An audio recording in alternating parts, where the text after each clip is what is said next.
সকাল সকাল এই যে দেখো মার দর্শন করো। আর এই যে তোমরা লগে একটা জিনিস শেয়ার করাম। আমি লাইভ ফার্স্টে দেখে লাও, দেখছো তো একটা জিনিস কিতা কইতাম।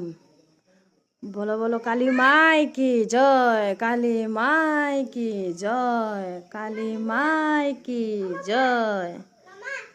দেখছো ধানের মধ্যে কি সুন্দর ধান গাছ উঠছে। আমি লাইভে ফার্স্ট টাইম দেখছি গটের নিচে, দেখছো নি? উফ, খুব বাম্পার, সত্যি খুব দেখার মতো জিনিস। আমি অ্যাকচুয়ালি লাইফে ফার্স্ট টাইম দেখছি। আমি আমার লাইফে ফার্স্ট টাইম দেখছি। আমি দেখছি না লেগে তোমরাও দেখাইলাম, তোমরা দেখিও মায়ের দর্শন করো, ঠিক আছে? এটা কইতাম, মনটা শান্তি হয়ে গেছে।